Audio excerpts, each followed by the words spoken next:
everyone, welcome and welcome back to my new vlog. So म चाहिँ सन्चै छु, हजुरहरू पनि सन्चै हुनुहुन्छ होला भन्ने आशा छ।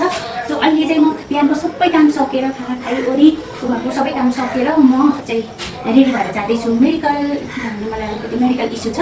सो म अहिले मेडिकल जाँदैछु, मेडिकल भन्ने हस्पिटल जाँदैछु भद्रपुर। अब त्यहाँनिर हाम्रो के हुन्छ, अब यसपछिको सबै कुराहरू म के गर्छु, दिनचर्या मेरो कसरी बित्छ सबै म यो भ्लगमा देखाउने छु। सो भ्लगमा अन्तिमसम्म रहेर साथ दिनु होला। Thank you so much. So अहिले चाहिँ म जाँदैछु, मेरो छोरा चाहिँलाई चाहिँ म स्कुल ल्याएर अनि चाहिँ जान्छु भद्रपुर। स्कुल जाने कुरा सबै त्यही रुन जाँदैन मेरो बाबा स्कुल जाँदैन नि, हामीसँग घुम्न जाने नि। सो त्यसपछि मेरो छोरालाई स्कुल पुर्याएर यहाँ गाडीमा मेरो बुढाको केही सामान बिर्तामोड पठाउनु पर्ने थियो। त्यसपछि हामी सामान गाडीमा हालेर फेरि हामी हस्पिटलतर्फ लाग्यौँ। जाँदा जाँदै मौसम अचानक एकदमै पानी पर्ला जे भयो। फेरि हामीले रेनकोट पनि बोकेको थिएनौँ, भन्दा भन्दै पानी पर्न लागिहाल्यो। अब के गर्ने, रेनकोट पनि बोकेको थिएनौँ। यही बाटोमा एउटा घरमा पस्यौँ। त्यसपछि एकछिन वेट गर्यौँ।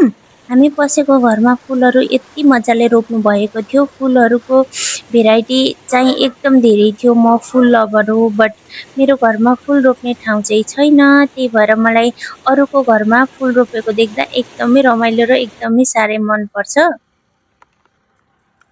त्यसपछि पानी रोक्यो, फेरि पनि हामी आफ्नो बाटो लाग्यौँ। हस्पिटल जान मलाई एकदमै डर लाग्छ। हस्पिटल भन्ने कुरा त के भन्नु र, नाम पनि सुन्न मन लाग्दैन। नाम सुन्ने बित्तिकै यति डर लाग्छ। हुन त कसलाई हस्पिटलको नाम मनपर्छ र। र पनि शारीरिक पीडा भयो भने बाध्यता जानुपर्ने हुन्छ। त्यसपछि हामी हस्पिटल पुग्यौँ। हस्पिटलमा फेरि मान्छेको घुइँचो यति धेरै थियो, भिडभाड यति धेरै थियो। अब यस्तो भिडमा कसरी चाहिँ लाइनमा बस्ने, गर्मी पनि यति धेरै थियो। अब यतातिर चाहिँ पानी परेको रहेनछ, पानी परेको थिएन। हामी चाहिँ आउँदा आउँदै एकछिन मात्रै पानी परेको रहेछ। त्यो हस्पिटलको लाइन देख्दा त प्राइभेटमा गएर चेकअप गरौँ जस्तो भइसकेको थियो, तर मलाई यही डाक्टरसँग चेकअप गराउनु थियो। हस्पिटल पुग्दा त हामीलाई चेकअप गर्ने डाक्टर त बिदामा हुनुहुँदो रहेछ। अब के गर्ने, यत्रो टाढाबाट आएको डाक्टर हुनुहुन्न रहेछ। त्यसपछि हामी त्यहाँबाट फर्केर भद्रपुर बजारतिर लाग्यौँ। मलाई अलिकति पसलको लागि कस्मेटिक सामानहरू लिनु थियो।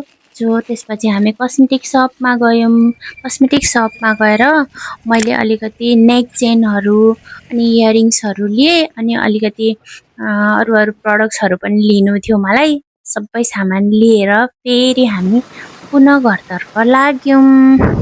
घर फर्किँदा त यस्तो मजाले घाम लागेको थियो, एकदमै डराउन चाहिँ घाम लागेको थियो। आकाश एकदमै क्लियर थियो।